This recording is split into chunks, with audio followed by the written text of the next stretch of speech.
నమస్తే రమగారు. నమస్తే జయ. రమగారు, పూజ చేస్తాం కదా! పూజలో ఏది ముందు చేయాలి? అంటే స్వామివారికి నైవేద్యం పెడతాం, పువ్వులు పెడతాం, ధూపం వేస్తాం. వీటిల్లో అసలు ఫస్ట్ దేనితో మొదలు పెట్టాలి? సరే, ముందే పెరగన్నం తింటావా నువ్వు? ఏం తింటావు? లాస్ట్‌కి తింటాం. ముందు ఏం చేయాలి? కంచం పెట్టాలి, గ్లాస్ పెట్టాలి, గ్లాస్లో నీళ్లు పోయాలి, కంచంలో ఏదైనా ఓ పప్పో కూరో పులుసో ఏదైనా ఒక్కొక్క పూత వేసి అప్పుడు అప్పుడు అన్నం అన్నం పెట్టాలి. పెట్టుకోవాలి. తర్వాత నెయ్యి వేయాలి, ఆ తర్వాత కలుపుకోవాలి. ఇదొక లైన్ ఉందా? అవునవును. పూజా విధానానికి బ్రహ్మాండమైన లైన్లు ఉన్నాయమ్మా. అవును. ఏది ముందు అనే అనుమానమే వద్దు మీకు. 2 పద్ధతులు ఉన్నాయి. ఆ! ఒకటి పంచోపచార పూజ, అందరూ చేయొచ్చు, నిత్యం అన్ని వేళలా చేసుకో చేసుకోవచ్చు, రోజు చేసుకోవచ్చు. రైట్. ఓకే. పొద్దున సాయంత్రము కూడా చేయొచ్చు, హుహు. పొద్దున సాయంత్రం కూడా చేసుకోవచ్చు. ఒకటి. రెండోది షోడశోపచార పూజ. హ్మ్. ఇది 16 ఉపచారాలు. 16 ఉపచారాలకి సమయం ఉండదు, చేత కాదు, మంత్రం రాదు, నోరు తిరగదు, అంతంత పెద్ద పెద్దవి పెట్టుకోలేము. పంచోపచారాలు చేసుకోవచ్చు. షోడశోపచార పూజా విధి అందరూ ఎప్పుడు చేసుకుంటాము? వ్రతాలు, ఆ! నోములు, పెద్ద పెద్ద పూజలు ఉన్నప్పుడు షోడశోపచారాలు చేస్తారు. మా లాంటి వాళ్ళు కొందరు ఇళ్లలో రోజువారీ షోడశోపచారం అలవాటుగా ఉంటుంది. ఆ! అలా వెళ్ళిపోతూ ఉంటుందేమో అలా ఫ్లో. వెళ్ళిపోతుంది, దాని దారిన అది వెళ్ళిపోతుంది. మీరు సత్యనారాయణ వ్రతాలు చూడు, ఒకదాని తర్వాత ఒకటి, ఒకదాని తర్వాత ఒకటి అవునవునవును. చేస్తారు. అదే లైను చిన్న చిన్న మంత్రాలతోటి రోజువారీ చేసుకోవచ్చు. అది నిత్య గౌరీ పూజా విధానంలో షోడశోపచారాలు ఉంటాయి. ఓకే. లక్ష్మీ పూజా విధానంలో శుక్రవారం లక్ష్మీ పూజలో ఉంటుంది. అలా కాకుండా ఎవరిళ్లలో వాళ్ళకి దేవతార్చన ఏదో ఉంటుంది. ఏదో శివ పంచాయతనమో, దేవి పంచాయతనమో, విష్ణు పంచాయతనమో ఏదో ఒక పంచాయతనం ఉంటే ఆ పంచాయతన విధానం ప్రకారం, లేకపోతే వైష్ణవులై కోయిలాళ్వారు ఉంది వాళ్ళ ఇంట్లో, కోయిలాళ్వారు ఉంటే కోయిలాళ్వారు పూజా విధానం, ఆయన ఉపచారాలు వేరు, కోయిలాళ్వారు ఉపచారం వేరు. వాళ్ళు కౌసల్య సుప్రజ రామ దగ్గర నుంచి చెప్తారు. పొద్దున్న కవాటం తలుపు తీయటం, దాన్ని ఏమంటారు, మన సుప్రభాత సేవ దగ్గర నుంచి మొదలు అవును. పెడతారు అవును. కోయిలాళ్వార్లు. మిగిలిన వాళ్ళందరూ కూడా ఈ షోడశోపచారాన్ని హాయిగా చేసుకోవచ్చు. ఓకే. దానికి లైన్ ప్రకారం వెళ్ళాలి. లైన్ కనపడుతుంది మనకి, శ్లోకాల్లోనే ఉంటుంది. ఏది ముందు ఏది వెనక అన్న అనుమానం మీకు అక్కర్నే లేదు. పంచోపచారాలు అనుకో ఎవరైనా చేసుకోవచ్చు. పంచోపచారాలు ఒకసారి చెప్పుకుందామా? గంధము, హుహు. మొదట స్వామివారికి ఏదైనా పటం ఉంటే పటం తుడిచి బొట్టు పెట్టడం. హ్మ్. గంధ పరికల్పన అనేది ఒక విశేషమైన సేవ. దానికి ఏం చేయాలి? మామూలుగా మనం బొట్టు పెట్టాలనుకో, ఒక ఫోటోకో ఒక విగ్రహానికో ఒట్టిగా కుంకుమ మనుషులకు పెట్టినట్టు పెట్టం. హ్మ్. కొంచెం గంధంలో ఒక చుక్క నీరు పోసి తిప్పి గంధం అంటించి దాని మీద కుంకుమ బొట్టు పెడితే పెడతాం. కరెక్ట్గా కూర్చుంటుంది. గంధ పరికల్పన, బొట్టు పెట్టడం, హ్మ్. గంధం సమర్పించడం. లేదా ఆల్రెడీ బొట్టు ఉన్నది ఇది ఉంటే పుష్పాన్ని, ఒక పువ్వుని గంధంలో అద్ది దాన్ని ఇట్లా సమర్పించడం, అలా కూడా చేయొచ్చు. హుహు. బొట్టులాగాను పెట్టచ్చు, గంధం. పాదాల చెంత సమర్పించవచ్చు. ఓకే. తర్వాత పుష్పం, హ్మ్. పువ్వులతో అలంకారం చేయటం. ధూపము, దీపము, ధూపం వేయటం. ముందు అగరత్తలు వెలిగించాలా, ముందు దీపం వెలిగించాలా అనేది ఒక పెద్ద ప్రశ్నగా ఉంటుంది. హ్మ్. ధూప దీపాలు, ఓకే. అగరత్తులు, దీపం వెలిగిస్తాము, దీపం వెలిగించుకొని ఆ దీపంతో అగరత్తులు వెలిగిస్తారు. అగరబత్తులు ధూపం చూపించాక అప్పుడు దీపం సమర్పయామి అంట. హుహు. ధూప దీపాలు, తర్వాత నైవేద్యం. నీ దగ్గర ఏ పండు ఉంటే పండు, బెల్లం ముక్క ఉంటే బెల్లం ముక్క, పంచదార ఉంటే పంచదార, పటిక బెల్లం ఉంటే పటిక బెల్లం. ఇంకేదైనా విశేషంగా చేసావు అది.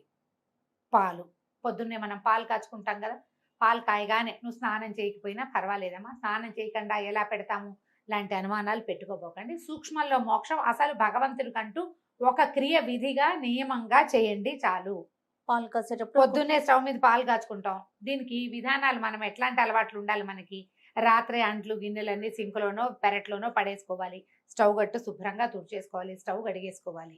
పొద్దున్న లేవగానే పళ్ళు తోముకొచ్చి స్టవ్ మీద పాలు పెడతావు. హ్మ్. పాలు పెట్టావు, స్నానం చేసి పెడతావో చేయకుండా పెడతావో నీ చేత వచ్చినట్టు పెట్టుకో. ఒక దేవుడి కోసం ఒక గిన్నో గ్లాసో రోజువారీ మనం ఎంగిల్ చేసేది, రోజు మనం టీ తాగేది కాకుండా కాకుండా దేవుడికని ప్రత్యేకంగా ఒక కప్పు పెట్టు. దానికి ఒక నిర్ణీత స్థానం ఒకటి పెట్టుకో గట్టు మీద. ఇక దాన్ని ముట్టుకోవు, కదపవు. నువ్వు స్నానం చేసేదాకా దాన్ని ముట్టుకునే పని లేదు. రాత్రి తోము అక్కడ పెట్టు, లేదా పొద్దున్న లేవగానే తోమి శుభ్రంగా తుడిచేసి తడి లేకుండా అక్కడ పెట్టు. ఈ పాల వేడి పాలు పొంగినాయిగా, పొంగిన పాలని ఎత్తా గిన్నెలో పోయి, ఈ మిగిలిన పాలు నీ దారిని వాడుకో. తొలి పాలు తీసి పక్క పెట్టావు దేవుడికి నువ్వు. ఈ నియమం అలవరుచుకోండి దేవుడి కోసం. మీరు వాడేసుకున్న దాంట్లోంచి పాలు పెట్టద్దు. మీ మొట్టమొదటి శ్రద్ధ, దీన్ని ఏమంటాం మనం, ఎందుకు పెట్టకూడదు అది ఎంగిలా అని నువ్వు ప్రశ్నించుకో. శ్రద్ధ. నీ శ్రద్ధ, నువ్వు చూపించవలసింది అది. నీ కోసం తెల్లవారి నిద్ర లేవగానే 9ంటికి చేసే పూజ కోసం 6ంటికి నిద్ర లేచిన వాడు కూడా 9 పూజకి నైవేద్యానికి పాలు కావాలి అని ఊహంది చూసావా? దాని మీద నీకు నియమం ఉంది చూడు. ఎవ్రీడే నువ్వు అలాగే చేస్తావు, మీ ఆయనకి అదే నేర్పిస్తావు, మీ అత్తగారు ఉంటే ఆవిడ అదే చేస్తుంది, నీ పిల్లాడు పాలు కాస్తే వాడు కూడా అదే చేస్తాడు. నువ్వు ఎన్ని తరాలని సెట్ చేసావు, ఎన్ని తరాల శ్రద్ధని భగవంతుని ఎందుకు సమర్పించావు, అది ఇంపార్టెంట్. పక్కన పెట్టు. ఎంత చక్కగా ఉందో రమ్మగారు ఆలోచన విధానం, చేస్తే సరిపో. చాలా బాగుందండి. ఇదే ఇప్పుడు నీకు అదేదో చేయాలనుకోవద్దమ్మా. నేను ప్రతిసారి చెప్తా, నువ్వు బ్రహ్మాండం పగలగొట్టి వజ్రాలు తీసుకొచ్చి పోసినా భగవంతుడు అదే చూస్తాడు, నీ ఎందు శ్రద్ధ ఉందా లేదా అని. నువ్వు చిన్న చింతగింజ దొరికింది తీసుకొచ్చి నీకోసం తెచ్చా అని చూపించావనుకో, నీ శ్రద్ధే కావాలి. నువ్వు మణులు మాణిక్యాలు ఏం పెట్టావు, నువ్వు ఇంత నైవేద్యం ఉండేవా, అది అసలు ఆలోచనే లేదు, అది కరెక్ట్ కాదు. నీ యొక్క శ్రద్ధ, నువ్వు దానికోసం ఎలాంటి సమయం పెట్టావు, ఎంత ఆసక్తిని కలిగి ఉన్నావు, అది నువ్వు నోటితో చెప్తే, నువ్వు క్రియ చూపిస్తే నువ్వు కాదు, చేస్తే నువ్వు అక్కడ చూపించకుండా ఉండలేవు. ఆయన చూస్తాడు నిన్ను. ఇది అలవాటు చేసుకోండి హాయిగా. షోడశోపచారాలు చేయలేకపోతే పంచోపచారాలు చేయండి రోజు. ఎంత సింపుల్. చాలా. ఎలాగో నువ్వు ధూపం చూపిస్తావు, ఆరతి వెలిగిస్తావు, దీపారాధన చేస్తావు. తర్వాత నువ్వు చేసేది ఏమిటి, నైవేద్యం ఎలాగో చేస్తావు. నేను రెండేం చెప్తున్నాను, గంధము పుష్పము అంతే. నమస్కారాలు ఆటోమేటిక్గా చేసేవి. నమస్కారం ఇవన్నీ నమస్కార ముద్రతోటే చేసుకుంటాం. దీపం పెట్టి దండం పెట్టుకుంటాం, నైవేద్యం పెట్టి దండం పెడతాం, పువ్వులు పెట్టి దండం పెడతాం. ఎన్ని దండాలు అయినాయి? 5 సార్లు దండం పెట్టావు, 5 ఉపచారాలు చేసావు. హాయిగా చేసుకోండి అమ్మా. అదేదో చేస్తేనే మీకు అదేదో వస్తుందని భావించద్దు. ఈ షోడశోపచారాలు మనకి వినాయక చవితి వ్రతకల్పం ఉందా, దాంట్లో కనపడతాయి. మొదటిది ఆవాహన. స్వామివారు వస్తే మన ఇంటికి ఎవరైనా వచ్చారు, రండి రండి దయచేయండి అని పిలుస్తామా లోపలికి. ఆవాహన చేయటువంటి మన ఇంట్లో ఉన్న ప్రతిమా విశేషంలో లేదా ఫోటోల్లోనో భగవంతుని, అయ్యా నువ్వు ఇక్కడ ఉండు మాతో పాటు అని చెప్పి ఆయన పిలవటం. ఓకే. తర్వాత ఆసనం సమర్పయామి, నవరత్న ఖచ్చిత సింహాసనం సమర్పయామి అంటాం. అంత సింహాసనం మనం అక్కడ ఏం వేస్తాం చెబుతాం. ఆసనం తర్వాత ఆచమనీయం, కాస్త చేతులు కాళ్ళు కడుక్కోవటానికి అంటే కాస్త ముందు కాస్త మంచినీళ్ళు పుచ్చుకుంటాం. తర్వాత పాద్యం, ఆచమనీయము పాద్యం, కాళ్ళు కడుక్కోవటానికి నీళ్ళు. తర్వాత ఏం చేస్తావు, ఇంత దూరం నడిచి మా ఇంటికి వచ్చావు నాయన, శుద్ధోదక స్నానం చేయి. పంచామృతాలు ఉంటే పంచామృత స్నానం సమర్పయామి, పంచామృత స్నానానంతరం శుద్ధోదక స్నానం సమర్పయామి. స్నానం తర్వాత మంచి వస్త్రం సమర్పయామి, ఆయనకి యజ్ఞోపవేతం సమర్పయామి. తర్వాత పుష్పం సమర్పయామి, గంధం పరికల్పయామి, అక్షతాన్ సమర్పయామి. లైన్ అంతా వచ్చేసిందా? ఇక్కడి నుంచి ఇప్పుడు మనం ఏదైనా పూజా విధానం ఏం చేయదలుచుకుని పుష్పమాలిక సమర్పణం అవి చేసుకుంటాం. అప్పుడు ధూపము దీపము, నైవేద్యము, తాంబూలము, ప్రదక్షిణ, నమస్కారము, ఇవన్నీ మనం చేస్తుంటాం. అవును. మీరు సత్యనారాయణ వ్రతంలో ఇవే చేస్తారు, జ్ఞాపకం చేసుకోండి. అవునండి, అవును. వినాయక వ్రత కల్పన చేస్తాం, వరలక్ష్మి వ్రత కల్పన చేస్తాం, మీరు సంతోషమాత, వైభవలక్ష్మి ఏ పూజ చేసినా ఇదే లైన్ ఉంటుంది. కొన్నాళ్ళు చేస్తుంటే ఆటోమేటిక్గా అట్లా అసంకల్పిత ప్రతీకార చర్య అయిపోతూ ఉంటుంది. రోజువారీ ఇవన్నీ చేయలేని వాళ్ళు అవి పూజలు అప్పుడు చేసుకుంటామంటే రోజు పంచోపచారాలు అలవర్చుకోండి. పంచోపచారాలు ఒక్కసారి లైన్ చెప్పరా రమ్మగారు? గంధం పరికల్పయామి, మొదటిది గంధము, బొట్టు పెట్టడం, గంధం ఇవ్వటం. తర్వాత పుష్పం, ధూప దీప నైవేద్యాలు, అంతే. ఇదే లైన్. ఈ లైన్ ప్రకారం ఎవరైనా ఎప్పుడైనా చేయొచ్చు. నువ్వు చెప్పాను పదే పదే ఇదే మాట చెప్తాను. నేను ఇప్పుడు ఒక రోజు గంటన్నర కూర్చుంటాను రోజువారీ 30 గంట నుంచి 1.5 గంటల దాకా పడుతుంది నా ప్రోగ్రామ్. ఇక్కడికి వచ్చే రోజున నేను 20 నిమిషాల్లో ముగించేస్తాను. తప్పదు మరి, ఇక్కడ ఇవాళకి ఇదే చేస్తున్నా. కాబట్టి అన్ని స్తోత్రాలు చదవను, ఉపచారాలు ముగించి దండం పెట్టేసుకుంటా.